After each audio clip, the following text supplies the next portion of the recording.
ikono kwa ibom mamade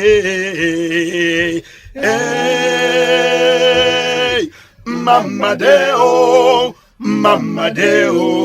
ya mfinki ikono kwa ibom minye sanga Senegal nyedu fanami akpa minchimeke mkuro nyedemyo ade akene na senampo ikon kujire fum ambakare koro online amimenyi mai isobo iru isobo sade nyenko adego atiena amfori so mianyeri ufon finenjire nyemmom ntoite mikisi ikon finemi iminye Dr. Peter Odomo ase kpemgwe anye kpemgwe ke University of Bridgeport an area school abake Bridgeport arodonke Stratford Connecticut mari kanang kore nyingede da adokona agbenate dokonye mari na ni namda fon sa de forion ikono ba kumiem amoy ba ku dede ade Stratford Connecticut USA dede jakami atu kanikoro ofoke esienu dim local government area asekpe philosophy akaiso kpe comparative religious study ade mpoke sempe tan no konyire anye de agwo kwa ibomogo na ntenye baba Abiom Bakaranye the national leader and former general secretary Akisan USA akaiso the chairman board of directors at Tienanke USA dede jakami sujo non toka idon mi komon zero one nem tomatari tete miri ba mi fina mi songin no anusre tete mi tan comme fo akeba Abiom Bakara kpene rie me ba Abiom Bakara iswa kpene ntoma kpene kanka ba ka Nigeria Meko piko kanjit asuro rono fien kinwa aketi metie ke Abiom Bakara fo so se mama anampo o kanjit asuro ka kamiko kanjire mi nside kinam da ke fo tie ntere asanga sangaro ri me kpon ke bonfen awore sere na ga me tomke e nye ke inwana foro ke nyon ampara wori som ino nge nye ntere na ka ba ki dai sare ma tata ni kora nye mega nkanka ba ki ro wore akparente wa kama to be ko ro ngo yendok awo men pano ndok tem seminde non frente minto sankare ye mi dok seminde nkino ngonje mi frente minto akara mi non de ka edem de kenda antum kideme mi mbontum kana min dion ko ro ngo jidem non ka kama atron to mana basenye amano dion ko ro ngo jidem non kene tang agwa iswa fuba ki no se de go ma da ka Abiom Bakara o so se go bon tani so e no e wo ben ka ba ma fri ro agwa iswa fuba ki no ade so se mara nyi ne me amara se ri ro ri na mpo ntusu de modong na wa fromi awo min de ta we ron me ba ka Abiom Bakara wa iswa non pepe Bakara nte teacher nkama nyi nkud na Bakara ma ire me mmo are Bakara ma ire me mmo eno ma mpo iro mmo ko iro ire bon ton ke se wo ire ke igore ka eke fum so min non dara ren se na Bakara e ma iro mmo me mpo iro mmo amin non be no kami mare non ma ire me mi non ma mpo iro mi sare iro ire bon ton ke wi si jongo dombo bi no wo ke se de nyembo bo mo diong are se min non kerembo ke na min ken nda njong po iro jire anyembo bo mo diong use ande mbol zuro yo ke de muro ofon akeri goirong adop ufong gore vokese keka antogojen the government primary school o kanikoro ofo arwon na nempo mfon po amekuniche mekure village utiere tieti siara go nyini se nse fokedi namke ufong gore mi nside kana mafun po mi etemi ekere titia akwane ka miere titia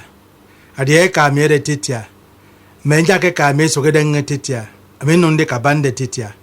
etemi e ma de headmaster of Fongwet ade ke kpem gwenjen secondary school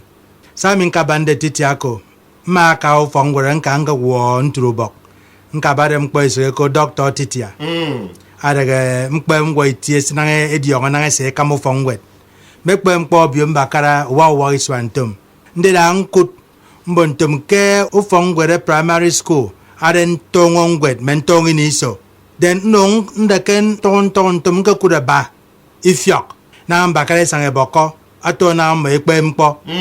so mi nyong di wo ikorofo akpa ite mi nkaroko akara mi waka primary school mbo monse kamokara mpo ba die ambe tangpo den na mpo ba mbo ya code meeting ufo so ke metitiare dibono amimbi be mbo nsam kpo ifonu Fongwerem mensam kpo di fonno mensam kpo kenyi ne jem mi tong meeting re jom kwante awaiba ambe ndako ke mpo ma amin kanjen ukam village head nke bo village head ko se metito Fongwet tang mi on kembe kru Fongwet kampo ibono ke kitie ndekpe na ande ntebono ja nye ko re kpo cha ito kan ko fo so village head sinuyo agwara kanna ekoru kere me village siba nye village head nang ekoru United Villages of Okanikorofok nyere kpo cha ita bere nye village head nang atontong to nwene gwongo era kide memmo be so kisi do ron bogi nampo ke kpo cha ita amadi bono ekoru kem fransi kiba ko fongwere de ebono kpokuru kere wese ebeni ko de ekpok echat eno eko nejide anyangwa o kere wese jire kana ntejiri na mo fongwere de attack pongpong kanama akere miki debe ibire nto fongwe ze kebiro ba nsende o kame mbone kon se kebire nyere me go imi akum ba nsene jo pongpore nyai to fongo monse sa sang ifro itono kommo ambo no ngwa kedi o fongwe ama no ngbimbime nja tankpo enwe na ekinam afon makut ke siyo se vire de gogom American Mike of tanga de sade mo de to de akere ke uyire se ke komna yire ku fongwe de anya de menu ron ko fongwe mo de go ka fongwe ntade ana wande de nya ya bo nga so ku ku me pam fen kentie me ku na ke to mojo ande ake wakari ende de so si agwo mari da nkum kpo jo wore nda boro nde kedem be keta kpa isoko amin kerembontom idie ka jene ufongwere sinaka ufongwere mo nye kekem de sini kpa okoroko nye kemenye nye aka ni remesire me mo nye jaya esire ne ne menye ira ko fo ka ufongwere de anu ngobru nwa ma no itemme kasare ammo ibugi ikikpekpe ko kuma fongore so ma no uken to fongwe sibake primary school de fafong anyong mi song eno ngade ni kpa okot now sankama no de atoken tagade usine ndere ukere we sina fongore ntom nye ka bare uniform ke nange kum adi tieke emenwe ka itese ke kuma fong agwo tailoring school ke adi da domo ke ntoko yina fongore akum anu ka nommo moni kpa okere no ngodi domo ikpa okere so odi ngwara ma tongo a fiong e usokere bo idimi inson kam ke kerembo ntom ke akpana ma no onye jogo uniform ba anyere me sine ke ka usina Monday sine Tuesday de me sion di je de sine ngoko amas kwa uniform kwa fa uniform then ki ni so me ye ba uniform ba kem fon awo meneke ikpa ko meneke ye ba jogo uniform ba anyere me sine akpa usin ku sino fongwe esine jogo sine ba esion de je de sine ngwen arege me nye ku fo ni amin kerembo ntom edie ke nto ina di daga ki bo kwa songu fen ya o kere we do kem den bono we fi ngan su to fo ka wo to di ka o fongwerem o kere ki keremmo akene se bi pe bo fongwere nyi de se wora sa wo akikere mi ka sangantere so se me no fongwere se sinere eno no ipa ko se sine ami no ban se nto je ne bire abine te kamba ina mesin to so mo fraga Nigeria ka se ka afum ka nyongde ndi on kan te to fraga de ka so ediki gwo ero re ko de pene ede fraga de no me ediki gwo den eno gwo to fraga de so ato kan taga de inem uzende na match pass mimbe no ba ko nyon to fongwere pro akaso bibi na itan sine ke joboko agwo nga bonta ka joboko kpoture aba mpo ko re kamba ko mbakara sustainable development sustainable development agwo ngo akekere na ko nejide anyere ekpono ijak fota mfina mi fota ijak bere pokpo efie na afo ko yak afo se ta yak ko usen so die ke min ke kpo ko mpo se mpo ko fongwerem ami mpo ko mpo re mbonu sen ke manu nyong anyong tam bere pere ekpo mpo re bon enu ekpe na ko ijak mi awo nkomare mi nyong den to fongwere so bi ka iso ta ijak re ato ken ta re mbo ja enu to mpo fongwe so to mango eto guava eto isibojo akisibojo re nke bontom edie ke to isibe bu fongwere me so jo mpo ntita ifang ntoko ine ekara kodwa etera kodwa to ine fogadu fongwe beriki do gidi ampo adi gwo nye tia bo onyo kodwa nkot ekubisibojo re no nyere nwong isibojo nyangwong aye no ngore kera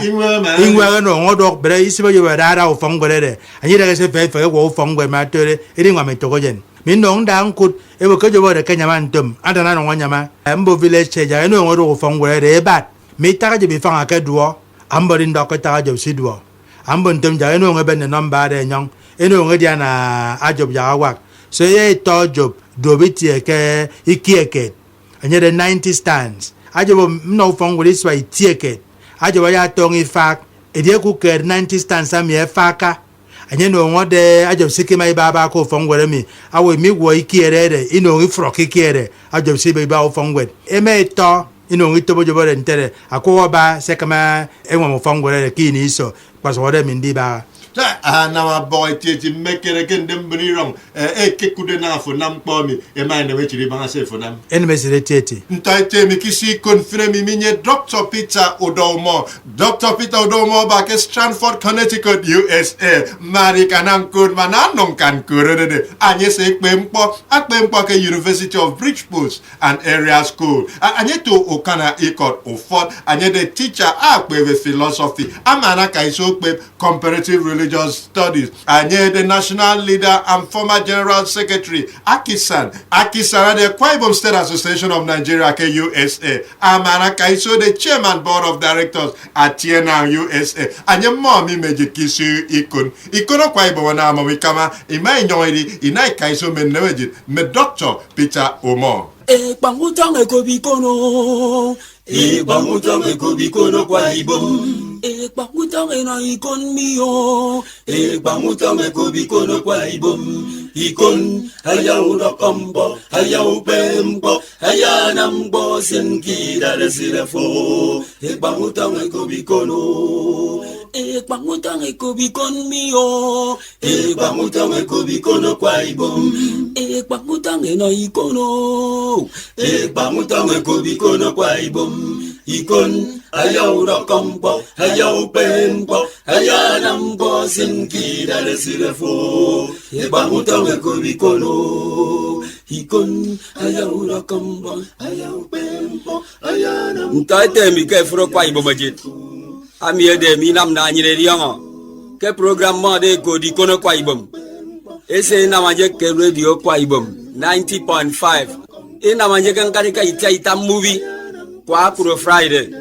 ke ikono Akwa Ibom era okpe fien pa ura ka fien pa enam pa sinki ra resirefo ikon ayaw rakambo ayaw pembo ayanambo sinki ra resirefo bangutang ekobikono ikono Akwa Ibom mamade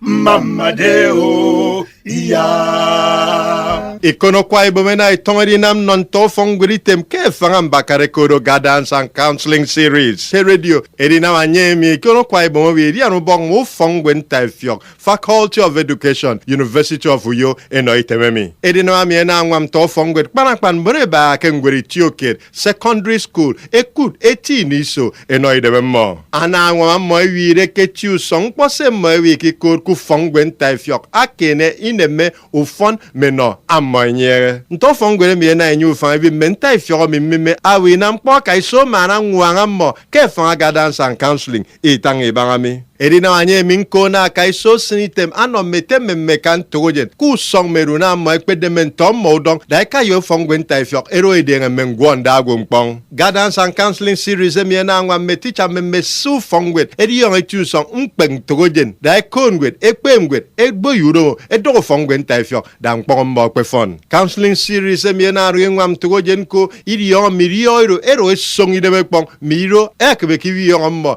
ikongwet ikofongwet ikinanga ngwanda gwompong dade si ikono Akwa Ibom kana na mari na mi ke radio ikono Akwa Ibom jumongwam ira sponsorship o tonta do ikono Akwa Ibom asinu joko mbonsi kemisru ngwam kira sponsorship medenka medu fawasi medu siarifia kere degede dade ke da sinu ngwam no ikono Akwa Ibom ke fanarami o fontojit akpede tie fojimi sinu ngwam no ikono Akwa Ibom kira sponsorship ke fanarami ana koru do tan ikomi ipu ichaita ipu iba ita ikpo inang ition kid iba kid ambakara 08023045121 afura Akwa Ibom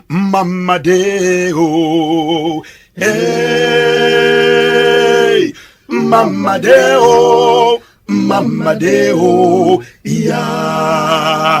afan dede mere ken kutke a foba biom bakara ade ma nyore fun po so na manye o fire ken po irong nteke ndo embon taniko fo asoro roni ko azero ho fie ndo fie ni seken ni ono do pepe utofie ana onye de ke ade metiechi se son kuromie de fi benen dairong afoto kenyon kira afisia agonye ntarodo agwesi benen dairong mo ambakare ko cultural values kenyon amin karen bontum ke nan kararang tang ke sere nyiso afon furi bongabon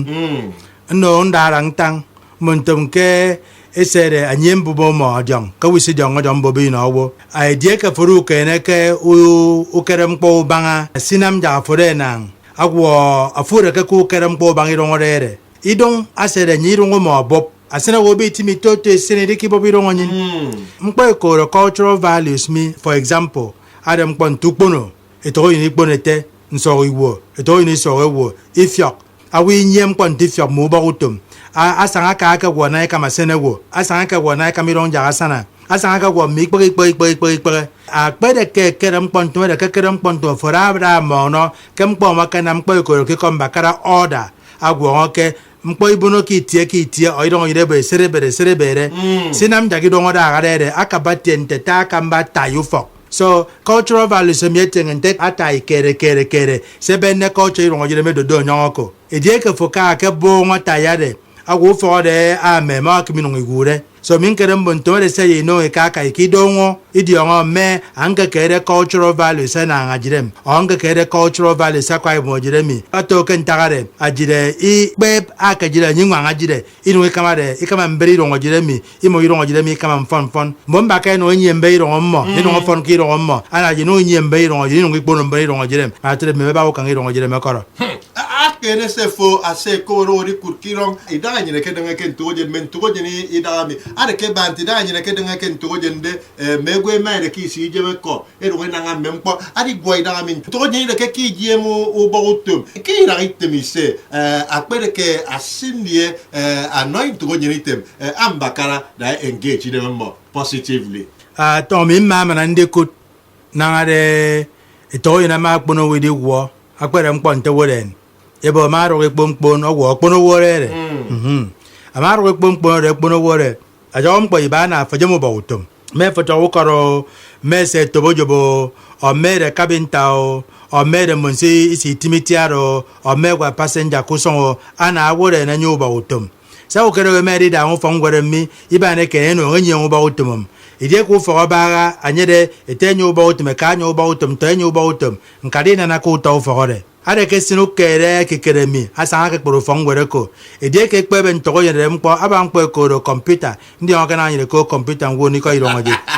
aba mkpo ko computer so amin bunkere ntom kenda no computer iba nyere ka parents li ko fogore anyere nyeke bare nto nyeke be so to ko bo anyere me ka bi kiti udomo anyere me to mkpo re ko bo agwo na min dan ku na utom sikpo ngo o utomi ni so akpo ngo so na ino ka ngwere na no okpo ngo akpere mkpara wa mbonsi ba kirong erinye uba utum wonda kenkere mbontum ke ana ukere gweje muba utum awon sinyo uba utum ayo ma sere anyende nteka awon sinyo uba utum ayo ma sere fufum afumu na awondidia uba utum na awondidia afutse fo so na mami mpe bi se wenya ki ramba karambe wo community development eri kru fongwere nyin anam ponye aronye fo isi kono de me so ikobide no mo de mego ntefo ajokojo o so mo mi ki ron o so no mo de ke abiom bakara kira agwi ikene isunu pon na fo tangami inampo ibenenda iron mo kenyo aira community development etebo fo ke fande de abin kerem bontom ke mbono si se ware nyang ebo ke obomo se da ka ke nyang kere mbom mesunu ba wat o kere wesunu ba kanker obomo de gwo ke afro ro nyang me kwat ana maybe me no ka nyang ade na ri no nyo ana o kere wesunu ba ma to de nyo irong ye no bontum ke ma rong akpana fo ke wo asunu bok aben na pana do no amin ke dem bontum ke mon sa ba se no so no to bok mpere ke mbe ngammo bontum ko firenden te fo ke to afodi o ke te to tum pontum te fo kanam e to na da o se fien to me no ba ko ngesit aboke mo bi ban te sa ka ga de ano mo bi ban te ma ka ga de anye du go mo tu se nge no ka ba fien na nam ko e bono re ma to ni so di gwo am ko fo mi rong je idan ke so kom te e kam ba wi no anyre tan ko siak fiere ning ke se fo ke nam ke o fongere korofo ma som ko vida ke wo ke su ko fien guitar boy ke to je ami me fi tan ko iba utum o kokpan merong ni yo fo ke de ke tu mego ke sunu bok da bere te de ke wo njaya sia go ni se eri na o kokpan iru o kokpan ma kut po den tempo abeneke ndai ronje ke nyong adem po si pi mo ke kama da mana ajaya ke kamba ikombakara nkwaso kokpan kanam akpara ekwe kona ke to irong wen o kamba ke ekwe ko kokpan poet imane den tan se moto de amin kerem bo ke pro den tan se moto item ye ke de historian o kokpan ke de historian agwo ngo ke mbonsi gwen mpombanga na mpoba o ka 1970 se ko nyesi ko ngo ngo ni me kan okot adi we sia o so kalaba ito ye bonso so ya ntem ta fianga jamma so anye da de no ono ngo di ko bo nko matiti akokpe so for mara so ka 70 se ko kokpan ma si ko ka 80 se ko kokpan si ko o ka 90 anya nyong bebe di wa there you go so ukari ko kokpan ma ko mo bon kikba afokoro nye kanker agwode yantanga mi kombakara the full history of Anang and Akwa Ibom mora don ko kokpan agwo ke ngwet abaga ye kameteye na iron ide ke se na mkpo ama fere ko kokpara ya kuru ke mkpore nte dongore mbiru kokpan mu ke mbire meme mkpara we die bio nka se ni korofok nka ima ke okon afo siesuko ekpo panakpan ekpo ikpe ekpo idongwen uke mu ke mbire ntere anam ajiri diongo se ajiri de sare mejo bonkron ekpore awu fo ba se ra ke da o bo so na ikpon ani do ukro so na ani do imo ina mon kama ato kan tagana binge de nemme anem so min kerem buntum ke ade te kamba mkpo idong inama kikeri banga na bi ikama membinge me minem nem ko idong je rekpere fire sine e to ba fire duo inimekpo ke so ta anye nyange to kan sinde sa de na so ta asiang pomire asiang kampara wa asiang tu ami song te yenye ke so ko guitar boy ama se vire mem pa ida de me bire mpo idiaba ite ke se ko smile ke back smile ami ma kan ke seminary fa bon so yiri mai bire kong ibire kai kong ibire biakpo so America e ke se ko mpo Festival of Arts and Culture me fashion power se toto Lagos e di kere ngwa we sponsor e sina ko jide kamina mkpora ma mebire okokpana go abire go fa ba ngero go bire go mkpara we di bire go bire go so mi ma dara nkuru ko kwante bire mkwante di si bire mkpore e come back around the same stage so ade na mi nke to mkpore re mebire guitar mbire piano mbire organ ko mbire ikon iba mkpo iro yere mi ndi do bire ambire borum simple mi nke sembire borum kai kong ami nke sembire borum kai kong mebebe na borum re nyongo bi mbakara mebe ni biro ko pani ba nyongo bi mbakara nyeng won krong ekpo ke re bi mbakara si o ngo ke bi mbakara atiena USA MSC ekpo eno ngosi ekong ke bi mbakara kiswa 2014 paramount la ekedita sekito kwa bumidi eda no the three territorial zones ambodi kwa ibare esi ekpo in fa kwa ekpo ke Kamba Professor University o ke mbon sekibire ko da de aba sembo akwa ekpo samekpo ntom fon to minwa sare ekpo ndere mbire si mai si mbire no in fa ko ngo suyo o ke mpo ko re mo ke mpo ekpo re ke bebe ne to kan ro yele bedika sare ntanke ta pa ko ke sere anyem bobo mo adime awo si jongo don bobo ina wo chai akwipa ke tu ro bebe ka Kamba awi no ngwe Kamba ro bebe ka aya ke te me ke se ta bobo mo do mo mdo ase mo medi afura kwa hibom mamade o hey mamade o Mamadeo ya ini ejire so yokisi ikon Dr. Nanke tatanga pako merku kome chechi na debu fang adi si ikon da de seri studio no nto Akwa Ibom na mi song neme me fomi are ken jokonyere chechi utogo fode are ken jokonyere chechi ima fo mairong are ken jokonyere chechi na fo benne ndampo anang ndampo Akwa Ibom ke nyong te fo pe baba nte pe ababa ina so yokisi ikon aditi so yo dan ko dam to Akwa Ibom ko fie mbo Akwa Ibom se so atare tieti ise ikon se so atare tieti kede tam kpo ina mesit awin no nyino fa ma to nsi o ujo ino nyine nde kembe ngam nsi ko bo yo miem ama ka am ko firu fo o kede we ke to fo gwo e bi den ke se bo njenu nen tom ka tom diro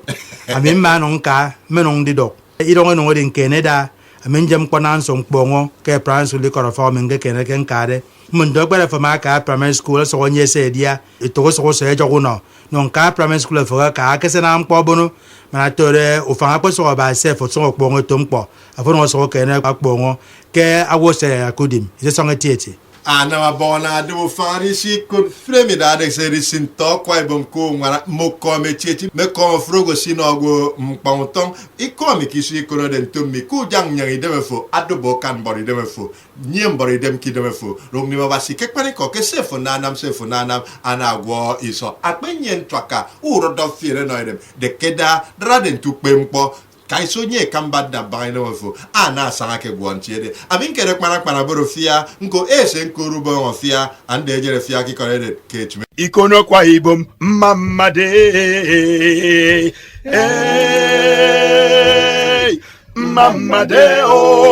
Mamadeo ya